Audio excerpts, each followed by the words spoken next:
ನಮಸ್ತೆ. ನಾನಿವತ್ತು ದೊಡ್ಡಪತ್ರೆ ತಂಬುಳಿ ಮಾಡೋದು ಹೇಗೆ ಅಂತ ತೋರಿಸ್ತಾ ಇದ್ದೀನಿ. ದೊಡ್ಡಪತ್ರೆ ತಂಬುಳಿಗೆ ನಾನಿಲ್ಲಿ ಒಂದು ಹಿಡಿಯಷ್ಟು ದೊಡ್ಡಪತ್ರೆ ತೊಗೊಂಡಿದ್ದೀನಿ. ಸೊ ಆದಷ್ಟು ಮೇಲೆ ಚಿಗುರು ಬಂದಿರುತ್ತಲ್ಲ ಅದನ್ನೇ ತೊಗೊಳ್ಳಿ, ಚೆನ್ನಾಗಿ ಬರುತ್ತೆ. ಸೊ ಫ್ರಿಜ್ಜಲ್ಲಿ ಇದನ್ನು ಜಾಸ್ತಿ ದಿನ ಪ್ರಿಸರ್ವ್ ಮಾಡೋಕ್ಕಾಗೋದಿಲ್ಲ. ಸೊಪ್ಪನ್ನಷ್ಟೇ. ಇಲ್ಲಿ ಗೊಜ್ಜನ್ನು ನಾವು 15ರಿಂದ 20 ದಿನ ಇಟ್ಕೋಬೋದು.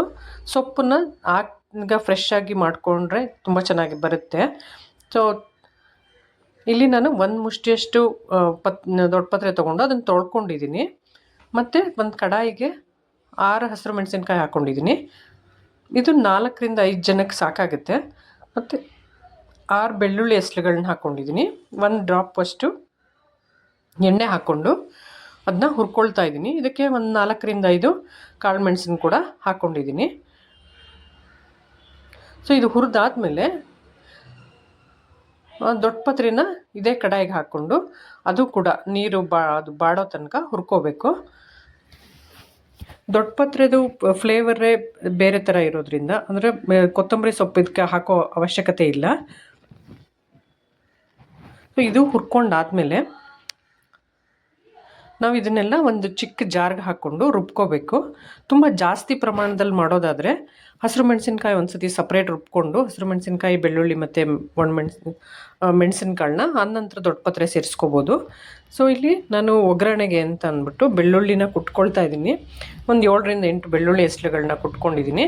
ಸೊ ಇದಾಗಿದೆ. ಸೊ ಇದನ್ನು ತೆಗೆದು ಜಾರ್ಗೆ ಹಾಕಿ, ಚಿಕ್ಕ ಜಾರಾದರೆ ಸಾಕಾಗುತ್ತೆ. ಸೊ ಇದನ್ನು ಜಾರ್ಗೆ ಹಾಕಿ ರುಬ್ಕೊಂಡಿದ್ದೀನಿ. ತರಿಯಾಗಿ ರುಬ್ಕೊಂಡ್ರೆ ಚೆನ್ನಾಗಿರುತ್ತೆ. ಸೊ ತುಂಬ ನೈಸ್ ಮಾಡೋಕ್ಕೆ ಹೋಗ್ಬೇಡಿ. ದೊಡ್ಡಪತ್ರೆ ತುಂಬ ಬೆನಿಫಿಟ್ ಇರುವಂಥ ಒಂದು ಸೊಪ್ಪು ಇದು. ನಾವು ಎಲ್ಲರ ಮನೆಯಲ್ಲೂ ಎಲ್ಲರ ಪಾಟ್ಗಳಲ್ಲೂ ಬೆಳೆಸ್ಕೋಬೋದು. ಮನೆ ಹಿಂದೆ ಅಥವಾ ಪಾಟ್ಗಳಲ್ಲಿ ಕೂಡ ಇದನ್ನು ಬೆಳೆಸ್ಕೋಬೋದು ಈಸಿಯಾಗಿ. ಸೊ ಇಲ್ಲಿ ನಾನು ಇದಕ್ಕೆ ಒಗ್ಗರಣೆ ಹಾಕ್ಕೊಳ್ತಾ ಇದ್ದೀನಿ. 1ರಿಂದ 2 ಸ್ಪೂನಷ್ಟು ಎಣ್ಣೆ ಹಾಕ್ಕೊಂಡು ಅದಕ್ಕೆ ಸಾಸಿವೆ ಮತ್ತು ಜೀರಿಗೆ ಹಾಕಿ ಸಿಡಿಸ್ಕೊಳ್ತಾ ಇದ್ದೀನಿ. ಇದಾದಮೇಲೆ ಕುಟ್ಟಿರೋ ಬೆಳ್ಳುಳ್ಳಿನ ಮತ್ತು ಸ್ವಲ್ಪ ಕರಿಬೇವಿನ ಸೊಪ್ಪು ಹಾಕಿ ಬಾಡಿಸ್ಕೊಳ್ತಾ ಇದ್ದೀನಿ.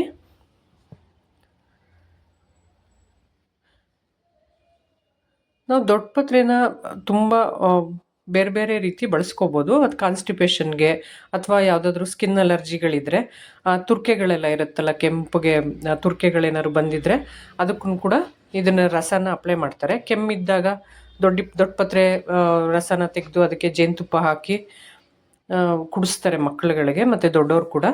ಸೊ ಇದೆಲ್ಲ ತುಂಬ ಬೆನಿಫಿಟ್ ಇರೋವಂಥದ್ದು. ಇದನ್ನು ತಂಬುಳಿ ಮಾಡಿಕೊಂಡ್ರು ಚೆನ್ನಾಗಿರುತ್ತೆ. ಸೊ ಇಲ್ಲಿ ಒಗ್ಗರಣೆ ಎಲ್ಲ ಆದಮೇಲೆ ಅದಕ್ಕೆ ರುಬ್ಬಿಟ್ಕೊಂಡಿರೋಂಥ ಮಸಾಲೆನ ಹಾಕಿ ಅದಕ್ಕೆ ಇಂಗು ಮತ್ತು ಸ್ವಲ್ಪ ಉಪ್ಪು ಹಾಕಿ ಕುದಿಸಿ ಇಟ್ಕೊಂಡ್ರೆ ಗೊಜ್ಜು ರೆಡಿ ಆಗುತ್ತೆ. ಇದಕ್ಕೆ ಮೊಸರು ಮಿಕ್ಸ್ ಮಾಡ್ಕೊಳ್ಳೋದು. ಈಗ ನಮ್ಗೆ ಎಷ್ಟು ಬೇಕು, ಎಷ್ಟು ಖಾರ ಹಿಡಿಯುತ್ತೆ ಅಷ್ಟು ಮೊಸರು ಹಾಕ್ಕೊಂಡು ಮಿಕ್ಸ್ ಮಾಡಿಕೊಂಡ್ರೆ ತಂಬುಳಿ ರೆಡಿ ಆಗುತ್ತೆ. ತುಂಬ ಈಸಿ. ಅನ್ನಕ್ಕೆ, ಮುದ್ದೆಗೆ ಎಲ್ಲ ತುಂಬ ಚೆನ್ನಾಗಿರುತ್ತೆ.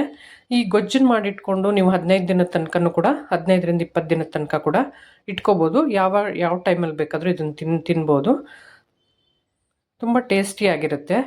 ಸೊ ಆರೋಗ್ಯಕ್ಕೆ ಕೂಡ ಒಳ್ಳೆಯದು. ನಾನಿಲ್ಲಿ ಅನ್ಪಾಲಿಶ್ಡ್ ರಾಜಮುಡಿ ರೈಸ್ ಜೊತೆ ಬಳಸ್ತಾ ಇದ್ದೀನಿ. ತುಂಬ ಚೆನ್ನಾಗಿದೆ ಕಾಂಬಿನೇಷನ್ನು. ಒಂದು ಸತಿ ಟ್ರೈ ಮಾಡಿ.